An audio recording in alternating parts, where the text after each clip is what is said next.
everybody, this is Brittany and this is Bonham Louisa Knits, a knitting channel where I tell you about everything that I've been making lately knitting wise. I am a mom in St. Louis and right now my big kid is at school and my little kid had the day off of school, so I'm staying at home with him. He's next door doing quiet time, so we'll see if he actually chooses to nap during that quiet time and how long I will have to actually film this. Fingers crossed, we'll be able to get through the whole thing. So I have been super busy knitting lately for a variety of reasons. And one of those reasons is that I last week booked a trip to go to Rhinebeck and I'm so excited. I'm a little nervous, but mostly excited. The thing that I'm nervous about is just, I've built Rhinebeck up in my head so much that I think it's gonna be hard for it to like rise to my expectations. Like I know everybody has their own opinions about the event and like what it's like, and the weather can be bad and there's lines and all sorts of things. But I'm just so excited to be around a bunch of knitters, and I'm so excited to see sheep, and I'm excited to like walk through some mud in upstate New York. Like, I don't know, I'm so excited about the whole thing. And I'm just trying to like couch my expectations a little bit so that I'm not disappointed by anything. But so excited. So I've never been to Rhinebeck before. It's always been kind of on my bucket list. And this past year, one of my like knitting related goals was to meet more real live people in my area that also knit. And I did that. I've been going to knit nights, and some of the girls that I knit with at knit night are also going to Rhinebeck. And I was like, can I tag along on your trip? And they graciously said yes. So I'm going with them.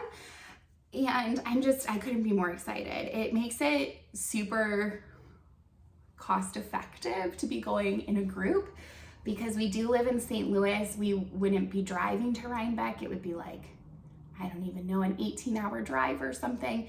So you really have to fly in, and then you have to get a rental car, and then you have to get the hotel room. And when you're doing that all on your own, it just becomes pretty cost prohibitive very quickly, especially when you take into consideration that like you have to pay for meals while you're away, and then all of the yarn and the notions and the bags and knitting related goodies that you want to purchase. It adds up way too quickly, and I've never been able to like really justify the expense, but when you go with a group, now all of a sudden that rental car is divided by 4 and the hotel is divided by 4. So it just makes it seem more affordable. So I'm so excited. And because of that, I've just been knitting like crazy. I just decided to go last week. So I cast on a Rhinebeck sweater. Fingers crossed it'll be done. Rhinebeck is in 2 weeks, so we are definitely in the countdown, and I've made some progress. So I will show you that in a little bit. What I'm wearing is the Alpine Bloom by Caitlin Hunter. It is finished. It has gotten a lot of wear. The main color is Soot by Noro Sonata, which I've talked about this yarn before. It's a great like transition yarn because it has cotton in it. And then this colorway is Pick Your Poison, and it's dyed in the wool spin cycle. And I've gotten a lot of compliments on this one. I just like the way that it fits. It's a little more boxy and cropped. And I don't know, it's just a comfortable thing to wear. And anytime I get a compliment on it, I can say, I made it. And everybody is like, seriously? Yeah, I can knit awesome things. So just has been a good garment all around. And then I apologize for the crinkling. I have my little cart of knitted goodies over here to kind of show off during the podcast. But I have one more finished object, and this is the back. So here we go. This is the pie camisole, and I knit this in Knitting for Olive, I think pure cotton. Pretty sure this is pure cotton. And I have not worn this yet. I went to a Teddy Swims concert a couple weeks ago, and I was like frantically trying to get this done in time to wear it to the concert. And I did get it done, and it looked really cute, but I didn't have time to block it. And then I was like, okay, I'll just wear something else, even though I've worn things that I haven't blocked before out and about, but I still haven't blocked it. So I just haven't actually worn this yet. But it's super cute on, and I think I'm gonna get a lot of wear out of it once it's like fully blocked and ready to go. And I think this is actually gonna be something that I pack for Rhinebeck, because if it gets really hot, I hate I hate being in crowds in public where like there's a lot of people really close to me and I'm just like a little bit too hot. My mood is just not, my mood is like, get me out of here as quickly as possible. So I was thinking having something that I could wear that's a little bit more breathable and not so warm. Then I can put something warmer over it if I need to, and then like take that off and stay in good spirits in the crowds, because I don't love shopping in crowds. So that's one of the things that I'm like a little bit worried about with Rhinebeck, but I'm gonna hope for the best, and it should be okay, right? I've been to lots of festivals and crowded places before, so I can handle it. But can I handle it wearing a heavily knit garment that I'm like a little itchy in? Probably not. So we're thinking ahead, and we're just gonna pack that one in the old suitcase. It's not gonna take up a lot of space, and I think it's just gonna be fun to wear something handmade and knit to Rhinebeck. I'll probably pack this one too, depending on the weather. I was going through my closet and I was realizing that most of my knits recently have been more of those transitional kind of garments and not heavy sweaters.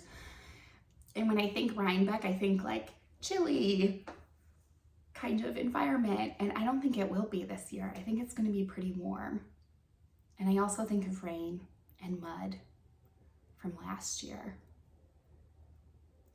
which I don't really know what knitted goods are gonna be super great in the mud. Well, mud I guess doesn't really matter, but rain and like any floofy yarn, I don't think so. So we'll see. I just have to kind of think a little bit more about what I want to pack. And part of that is gonna be dependent on what I can finish in the next 2 weeks. So we'll see. Those are my two finished objects from last time I filmed. I think both of those were on my needles, and then I have casted on quite a few things. So what do I really want to have finished before Rhinebeck? The first one is this lovely cardigan, which I have not knit a cardigan in quite some time.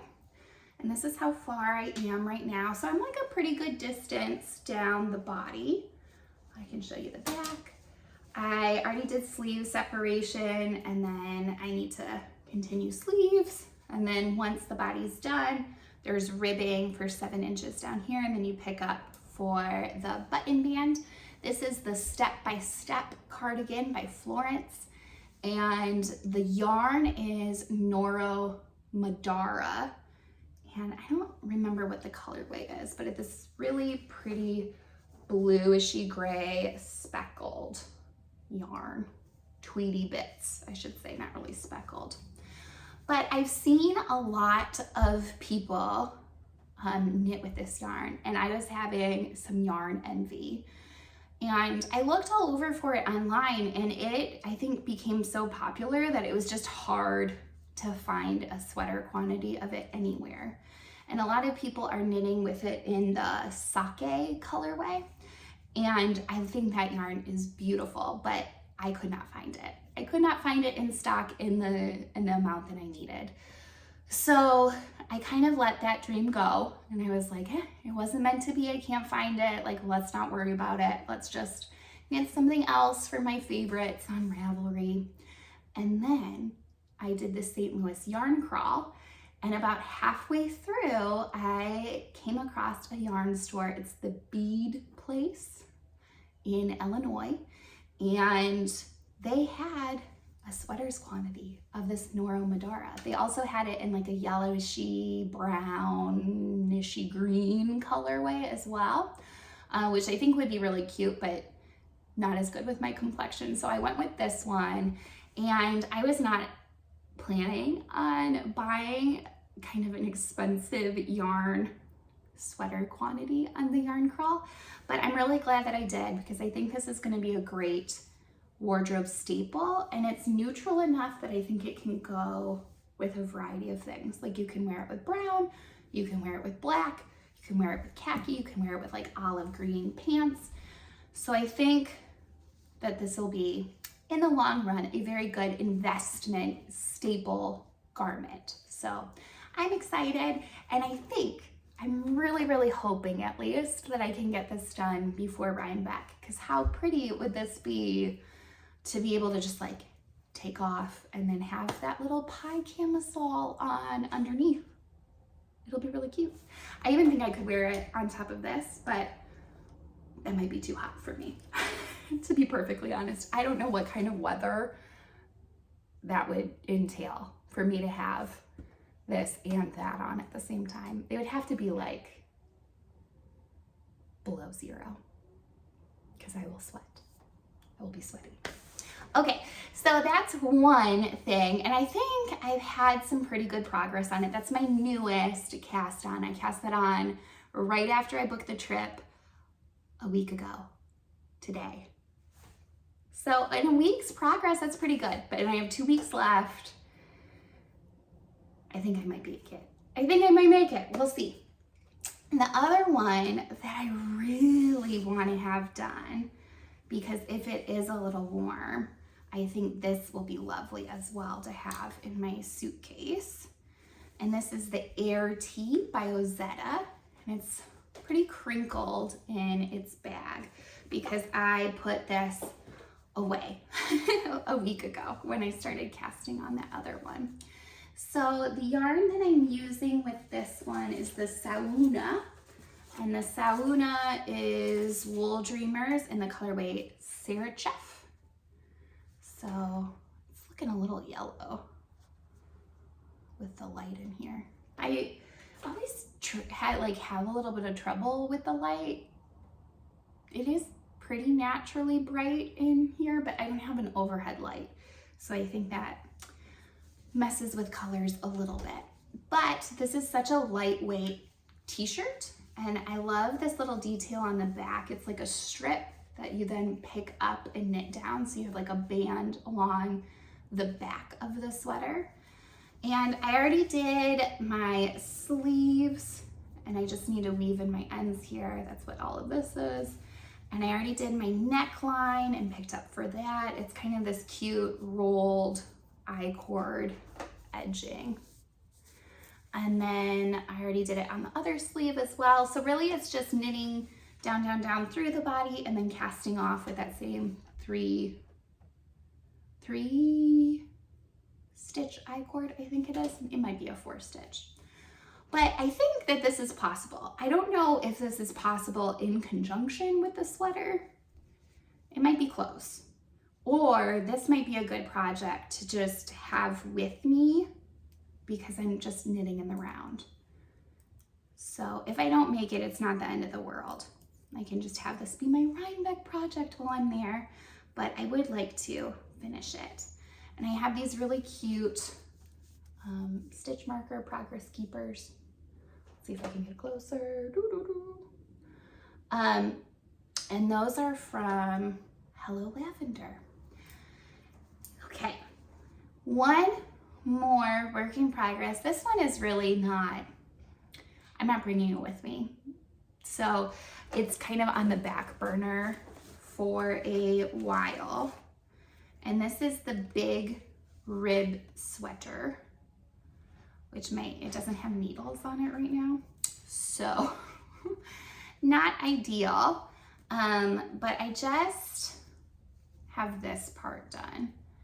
So I did my sleeve separation and I'm starting to knit down the body. And then I'll go back and pick up in the round for the sleeves, and I have to pick up, I believe, on the round, like in the round for the neckline as well. This pattern is by Jessie Made, and on camera, I actually like it a bit more than in person. I don't know if you can, yeah, you can totally see that. So when I'm knitting, it's like a 4x4 rib.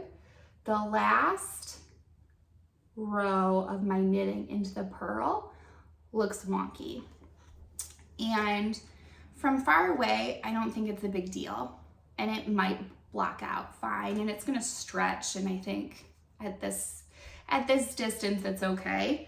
But as I was knitting it, I was like, I don't know about this. And then I was watching a Andrea Mowry podcast like 2 days ago, and she was talking about combination ribbing.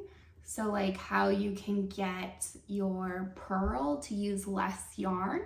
And if your purl is using less yarn, then you shouldn't get this like weird unevenness in your tension when you're switching from knit to purl. And I was like, oh, well, that would have been good to know. So I don't know if it bothers me enough to tear this out and do it again in combination knitting.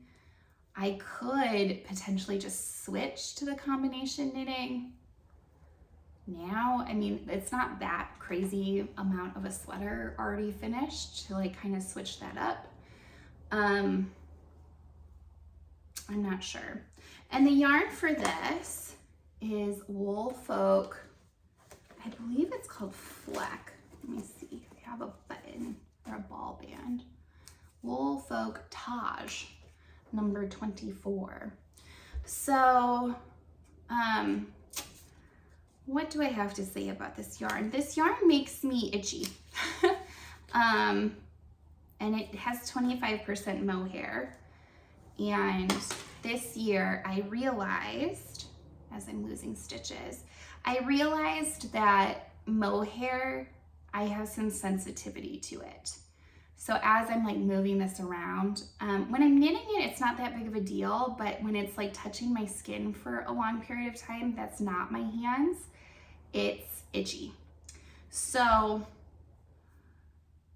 I'm a little bit at a loss for this because it's expensive yarn, and I want to really like what I'm knitting with it. And I don't know if I love what I'm knitting with currently. So we'll see on that one. It's not bringing me as much joy as I would have hoped for. And I just haven't been that lucky with mohair yarn. But that's a blend. In the last sweater I knit, it was holding wool with a strand of mohair, and I would like that. I haven't really been able to wear it, so I'm not sure. I'm not sure what to do there. Could probably try to sell the yarn again and just be, well, not sell it again, but sell it for the first time away from me. Now that I know that mohair really does make me itchy. If you guys have thoughts about that, I don't know what to do, honestly. I'm sure that somebody in my yarn club group would probably love to have that yarn and would be so excited. So there's that. I could just gift it to one of them. We'll see. We'll see. I have a little bit of buyer's remorse, but it's not the end of the world. I mean, it's a learning curve with everything in knitting. Like, I think it just takes some time to figure out what kinds of yarns you really like. I think it takes some time to figure out if the more expensive, like pricier yarns are worth it to you or not. I also think it takes a little bit of time to find your perfect blends and your perfect yarn brands and your perfect colorways. I mean, it's all just kind of trial and error to a certain degree, and I've made some mistakes along the way. But it's gonna be like that with any journey of learning something new. So I don't know about that. We'll just leave it in timeout for a while and I can think about that more. It really wasn't itching me until I just picked it up. I was like, oh man, I am actually itchy. So I don't know, we'll see. We'll see about that one. But that was it for what I have on my needles currently. I think if I would have known that I was going to Rhinebeck a month ago, 2 months ago, 3 months ago, my project list would have looked drastically different than what I ended up accomplishing, but that's okay. I have a lot of knitted items that I can bring with me because I've been knitting all year long. So I think that'll be good. I would have probably cast on more of my things in stash and not purchased any new yarn, but I did indeed purchase some new yarn. So I'm gonna switch over to acquisitions, and these acquisitions are things that I am very excited about. So I don't have buyer's remorse for these, but I'm a little like, maybe I should have waited until after Rhinebeck to buy them, but I didn't know I was going to Rhinebeck. So first, everything came from La Mercerie, which has this eco-friendly recycled packaging. So I bought, let's see, I cannot open these. I'm gonna have to open that in a second. But I bought this Ilha yarn, and I bought 2 different colorways in the same amount of each. So La Mercerie was doing a Ilha sale, and I've never knit with this yarn before, but these are the 2 colorways. They look very similar on camera. This is more of like a yellow green undertone, and this is more brown, tan, chocolatey, acorn, chestnut, that's what I'll call this, chestnut yarn. And they're both 100% wool. They are sport weight, I believe. And I have grand plans for these. So I originally bought the more like yellowy brown one, and this is called Darjeeling. And I was planning on making a pressed flowers cardigan with this as my main color. I already have the spin cycle to do the flower motif in, and that colorway is Every Rose. And I think it's gonna be a really pretty combination. And then I bought this other colorway. This is called Caramel, but I like chestnut better, honestly. I think that's more chestnut colored than caramel colored. But I bought this to do another pattern that I cannot think of the name right now, but I will pop a picture of it on the screen, and then I'll put what pattern it is below. But it's this really pretty, I think it's called Ilha. The Ilha sweater has like a nice little ranunculus-esque motif around the neck, and then looks like a raglan maybe sweater design, but it's probably more of a circular yoke if there's that motif all the way around. It's not drop shoulder, but anyway, you'll be able to see it on the screen, and I think that'll look really pretty with this more caramel colored. And I'll probably swatch for the pressed flowers in both and then see which I like better, because they have the exact same quantity of both of these yarns. And honestly, I was going to cast on a project, either the Ilha sweater or Isla sweater, or the pressed flowers cardigan, but I knew that the pressed flowers was probably not going to get done in 3 weeks, and the Isla probably could have been done in 3 weeks, but I felt a little bit guilty not using yarn that I've had in stash for longer. And I think a cardigan is going to be more versatile for that kind of a trip. So I think I made a good choice in the cardigan, but I am very excited about these two. I also got buttons for the pressed flowers cardigan, and now that I'm looking at them, I don't remember how big of buttons the pressed flowers was supposed to have, but these look real tiny.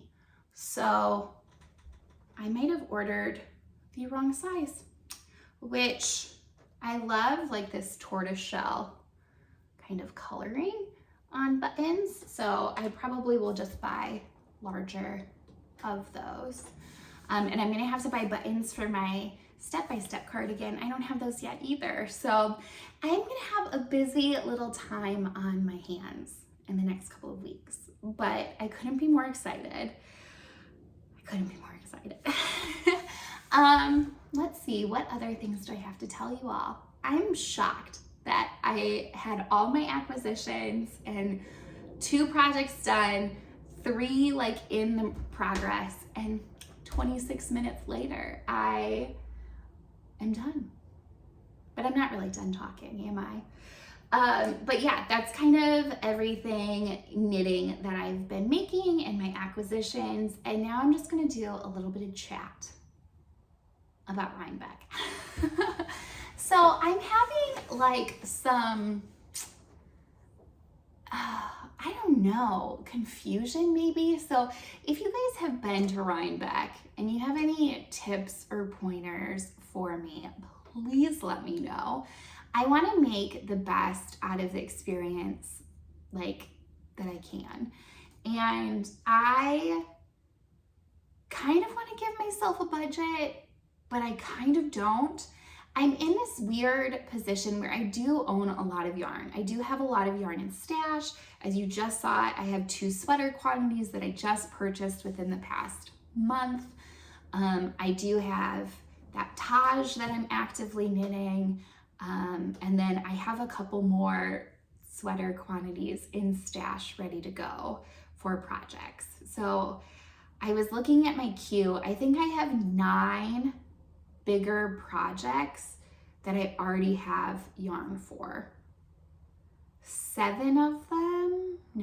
of them are garments, and then 2 of them are like slipper thick socks, and then 1 of them is a shawl. So it's not like I don't have yarn in stash. I definitely do.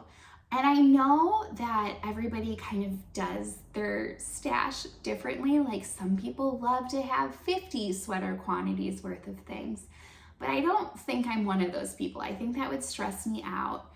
I think I don't want to go crazy with buying things, but I want to be strategic about it. And I also want to be getting things for projects that I love.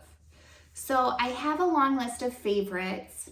Most of the things that I have favorited, I kind of already have an idea of what yarn I would want to purchase for those. So I was thinking about just making like a little notebook of like, this is the yarn that I was thinking for this project, and this is like the meterage that I would need.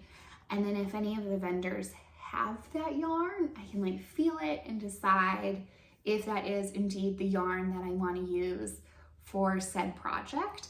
And if it doesn't have the stars align, then it doesn't have the stars align, and I just don't buy anything for that project. But I don't know if Rhinebeck or India Untangled are going to have more big commercial kinds of yarns there. So St. Louis has a few yarn stores, but a lot of the yarn that I want for those projects is not yarn brands that my local yarn stores carry. So I was hoping that Rhinebeck would have some of those brands that I've never felt before. So that'll be good to kind of experience that before I just buy it online. So I have that thinking, or like brewing in the midst. And then I have other thoughts where I'm like, well, it's a sheep and wool festival. I shouldn't be buying like big commercial brand yarn. I should be taking advantage of the really cool local yarns that are there. So then I'm like, okay, well, maybe I need to find some projects that I don't know what kind of yarn I want to use for it, and then be shopping for those at Rhinebeck. I don't know, y'all. I know that I don't want any sock yarn. I know that for a fact. So that definitely changes like my buying. Maybe a little bit. Maybe it's like narrowing my vision. I would love a big project bag, but big project bags are expensive, so I don't know if I'll do that.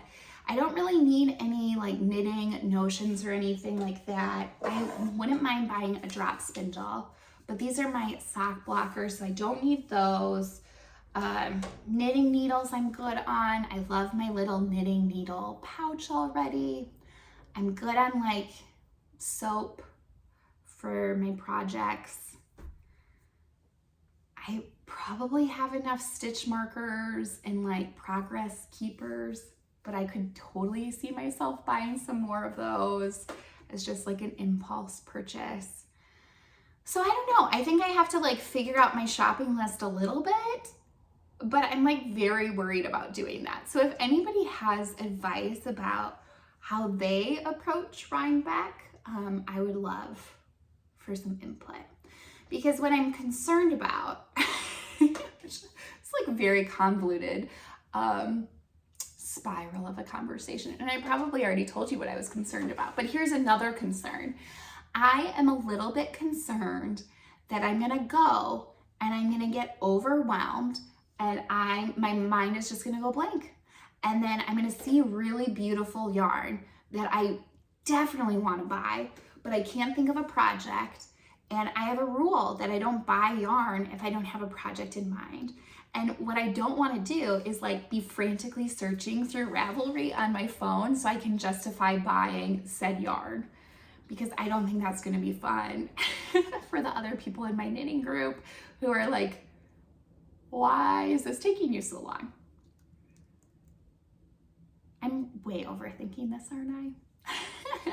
I don't know, y'all. We'll see. And I'm excited for the ride. I might try to film one more video before Rhinebeck so that I can show you what I was able to finish and what I was packing for my trip. I don't think I'm gonna do like full outfits. I know that there were some people that were showing off like all of their different looks that they were curating for Rhinebeck. I might do that if I'm feeling really, really ambitious, but I mean, the only like handmade item that I'll probably be wearing is my my upper shirt sweater area. I have never knit bottoms, and I do a little bit of sewing, so I have a few like sewn dresses and things, but I don't think I would be packing any of those on this trip. So we'll see. We'll see. But thank you all for hanging out with me, and I will keep you posted, and hopefully I will touch base with you one more time before Rhinebeck, and then hopefully again more in the future after Rhinebeck as well, and I can let you know everything that I learned, and hopefully that'll help one of you out who's going in the future if you haven't ever been. All right, y'all, I hope you have a wonderful weekend, and I hope the weather is giving you everything that you desire and that you get in a lot of making. So happy knitting, everybody.